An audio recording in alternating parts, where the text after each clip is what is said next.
Olá leitores, tudo bom? Professor Pedro Rachid aqui para mais um vídeo. O vídeo de hoje então, como educar a sua mente, da Susan Weisbauer. Creio que seja essa a pronúncia aqui, então eu espero que vocês gostem do vídeo. Então eu vou pedir para você curtir, compartilhar e se inscrever aqui no canal, isso é muito importante. Lembrando que tem os links de compra na descrição e quando você usa o link para comprar os livros que eu vou citar ou outras coisas, né, a partir do link, não muda o preço para você, você ajuda o canal. Botão de membros, faça bastante comentários. E se você é novo aqui no canal, tá tudo organizado com playlist para você conhecer a maneira que eu gravo os vídeos. Quando é livro de teoria eu apresento os dois lados da melhor maneira possível. Pesquisas que se complementam, caminhos para sua pesquisa também. Literatura nacional, internacional, tá tudo organizado com playlist. Fica o convite para você explorar. Muito bem, começando sobre o livro. O livro, eu vou focar aqui mais a parte 1, que é mais a ideia das técnicas ou conversas, questões um pouco teóricas, instruções que ela organiza, um pouco da biografia que ela, sobre ela mesmo, sobre a vida acadêmica, o que levou ela a escrever o livro. Então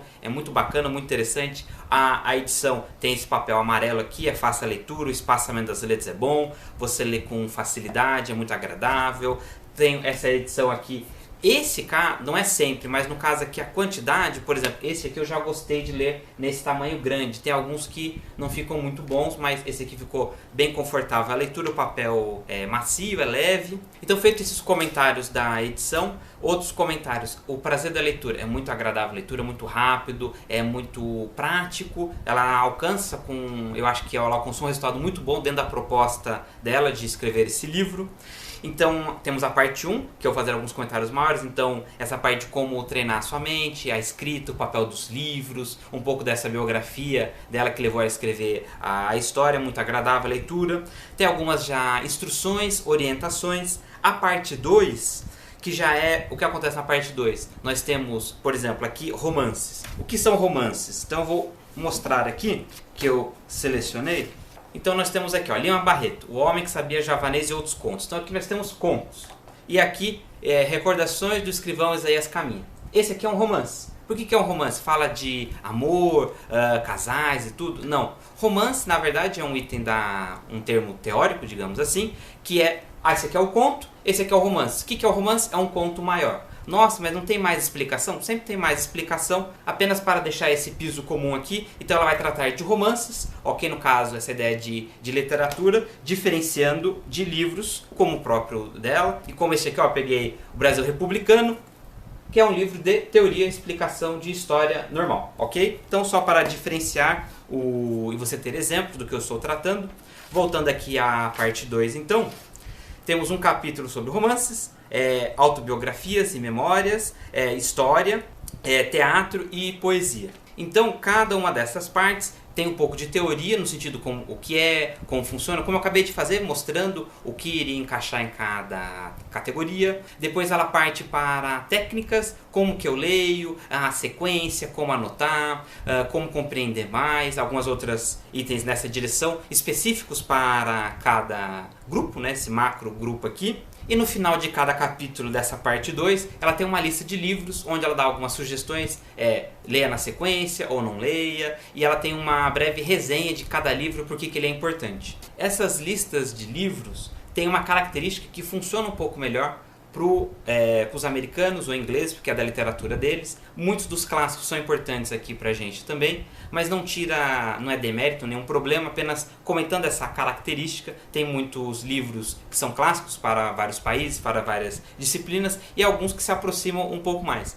Tem um pouco de aspecto subjetivo, eu acho que esse combina, esse não combina, tem também essa situação. E agora tratando da parte 1, que eu selecionei alguns trechos, aqui na página 12, autonomia não significa isolamento, educar-se é na realidade a verdadeira forma de aprender em diálogo intenso com os mestres de ontem e de hoje. E já resgatando esses aspectos que vão estar nas passagens que eu selecionei, disciplina, empenho, foco. Ela traz um exemplo muito bom, que aí eu vou utilizar também este livro aqui, que eu recomendo, Thomas Foster, Para Ler Literatura como um Professor. Muito bom esse livro, muito rápido a leitura também. Se eu não estou enganado, ela até cita este autor, mas não sei se especificamente este livro aqui, porque ele tem vários outros livros, tratando dessa ideia de você verificar se você, por exemplo, não sabe vocabulário, e porque você não sabe vocabulário, você lê muito devagar, então você não consegue guardar as informações. Então, por exemplo, você lê um livro de romance, uma história de ficção no espaço, coisa simples, filme.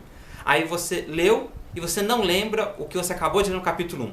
Então pode ser que não é por causa de ser um clássico, que você não tenha compreensão, é alguma coisa do português. Então até alguns exemplos que, se você utilizar e usar o exemplo, né, tentar aplicar para você, como o Foster aqui também faz, você pode verificar se é uma ideia mais de português ou de compreensão de texto. Por que essa situação? Porque muitas vezes você vê um clássico, você pega um livro clássico, aí às vezes ele é grande, você fala, nossa, ele é muito difícil, não vou entender nada, e na verdade não. Você às vezes tem total compreensão do vocabulário, do entendimento, conhecimento de mundo, vários itens nessa direção, só que você não tem velocidade ou falta apenas vocabulário. Mas você conhecendo as palavras, você vai ler e vai ter tanto o prazer da leitura como ter o entendimento. Um outro item que ela trabalha bastante, que a gente tem que diferenciar. Eu vou ler para conhecer a obra pelo prazer da leitura, ou vou ler para estudar, para trabalhar, fazer um fichamento. Então, o objetivo que você vai ler a obra, a quantidade, se você vai ler 1, 2 ou 3 vezes, está até aqui, ó, posso até...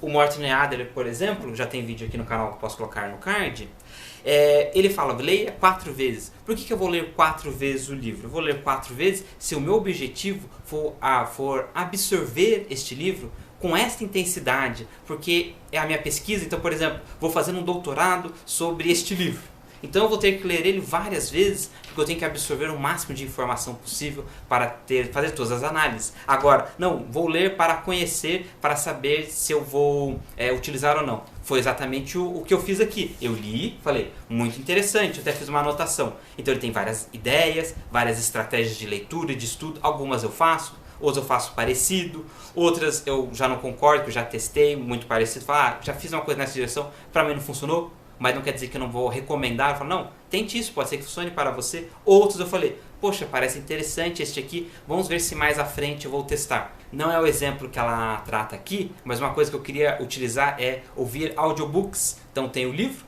eu vou ouvir o livro ao mesmo tempo, ou intercalado. É uma experiência que eu ainda não tive, está na minha lista de tentativas que pode ampliar a aprendizagem ou absorver os conteúdos. Então tem essa situação também aqui. Um outro item que ela trata em vários parágrafos é superada então essa ideia, digamos, do português, como eu acabei de colocar os exemplos, né? Vou comentar um pouco mais também.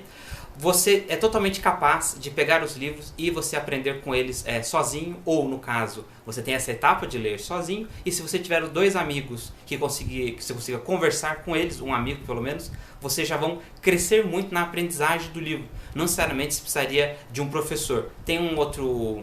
Eu não lembro agora se eu li, se eu ouvi, que na verdade o livro é um professor, né? Ele não está mais aqui, ou a pessoa ela está viva, só que você não consegue falar com ela, e você está conversando com ela, que é o que ela escreveu na obra. Então também tem esse aspecto de, na verdade, o livro ele é o seu professor, você está aprendendo com ele, conversando com ele como se fosse uma pessoa. Se você colocar sentimentos no livro, por exemplo, que até o Morten Adler também trata, se não me engano, o Sertilanges, ele está lá na outra prateleira, não vou pegar agora, mas eu coloco aqui no card o Sertilanges, né, o Vida Intelectual do Sertilanges. Você fala, nossa, este livro aqui, eu não concordo com ele porque é de outra ideologia. Você não pode ter ódio do livro e não conversar com a pessoa, porque é o que você está fazendo na vida real. Talvez seja uma postura inadequada, ou que tem várias desvantagens, porque você está criando inimizades, enfim, é uma coisa nessa direção. Enfim, feitos esses comentários, vamos ao trecho aqui da 19. Na verdade é uma frase, essa frase aqui que ela põe de abertura do capítulo. Hoje em dia, toda civilização vem a nós através dos livros, especialmente no nosso país. O grego desenvolveu a sua civilização falando e olhando, e em certa medida, os parisienses ainda o fazem. Mas nós, que vivemos afastados da história dos monumentos, temos de ler ou cair na barbárie. E agora a página 21 e 23 são os trechos que ilustram o que foi comentado até aqui. Historiadores profissionais podem até ficar ressentidos por, aparentemente, serem considerados supérfluos, mas a carta de Jefferson reflete uma compreensão comum da história. Qualquer homem ou mulher, acrescentaríamos, alfabetizado pode confiar na autoeducação para educar a si mesmo e preencher sua mente. Tudo o que você precisa é de uma prateleira cheia de livros, 1 ou 2 amigos capazes de discutir a sua leitura com você e preencher algumas lacunas no tempo, que não podem ser preenchidas de outro jeito. Essa aqui é um pouco da sua experiência de vida, sua experiência intelectual, sua experiência de... Então aqui essa ideia de lacunas, então nós vemos que é da inteligência emocional, lidar com seus sentimentos, experiência de vida, muito comum, vários autores, olha, se você ler esse livro com 30, com 40 ou com 50 anos, você vai ter uma concepção, uma visão diferente sobre ele, então acredito que seja isso que ela está dizendo aqui também. Críticos contemporâneos da educação universitária poderiam acrescentar que, em todo caso, um PhD não treina nem preenche a mente necessariamente. Harold Bloom, esse aqui é um cara muito top de teoria de literatura e de escrita, que eu tenho de informação, não sei se ele abrange outras áreas também. Eu, se não me engano, tenho algum livro dele, mais à frente posso comentar. Suspeita de que essa seja uma função amplamente esquecida da educação universitária, já que atualmente as universidades negligenciam a satisfação da busca pelos clássicos. Aí, agora 23. Hoje, do mesmo modo que do tempo de Watts, que era o autor que ela está utilizando aqui acima, adultos inteligentes e ambiciosos não se sentem preparados para manejar nenhum tipo de leitura mais profunda. Eles lutam para superar uma educação indiferente que não desenvolveu neles as habilidades básicas necessárias para uma leitura e uma escrita amadurecidas. Contudo, a advertência de Watts ainda é válida. Não importa quão incompleta seja a sua educação, você estará sempre em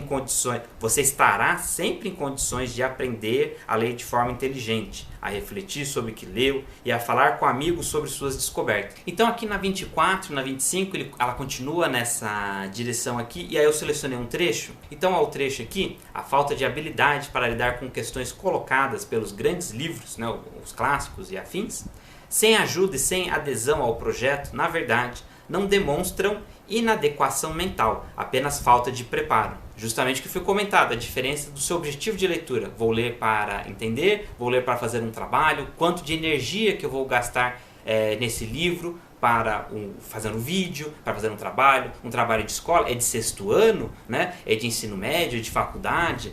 E que complementa essa página, achei aqui a 53, né? Isso porque a leitura em profundidade exige trabalho duro. Justamente o que eu comentei bastante nos meus vídeos do Morten Adler aqui, né?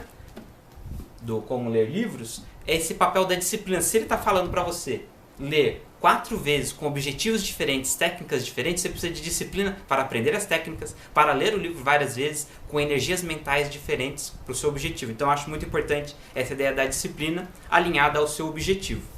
E aqui na página 35, como eu já antecipei, está o exemplo para você ter esse insight. Olha, pode ser que seja português e não falta de entendimento ou outra coisa. E eu já mostrei o outro livro que também conversa. E aqui os dois últimos itens, páginas 53 e 54. Isso deveria deixar você aliviado. Se ler com sucesso fosse uma questão de inteligência inata, você poderia fazer muito pouco para se aperfeiçoar. Contudo, uma tarefa que é meramente difícil pode ser dividida em pequenos passos administráveis e dominados pelo esforço diligente. A leitura dos grandes livros não é exceção à regra.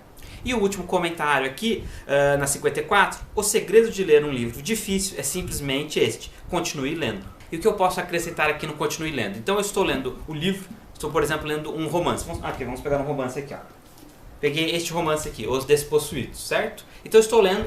Não me disse como que é o mundo, como é os personagens, tudo. Vai acontecendo, eu vou descobrindo, é o normal de uma série. Um livro de teoria, vamos pegar aqui o livro de teoria, né? Este aqui também. Então, tem características. Eu não sei se o autor vai ser a favor e contra, o que ele vai me trazer. Eu tenho que terminar a leitura, lembrando também do conselho do Morten Adler, né? Não ter um sentimento a priori negativo do livro. Você conversa com o livro e depois você tira a sua conclusão. Olha, infelizmente eu não gostei, ou você teve esses erros, então eu não vou utilizar na minha pesquisa. Ok, livro. Ok, livro. Então, enfim, como se fosse vivo, né? Usando essa ideia do professor.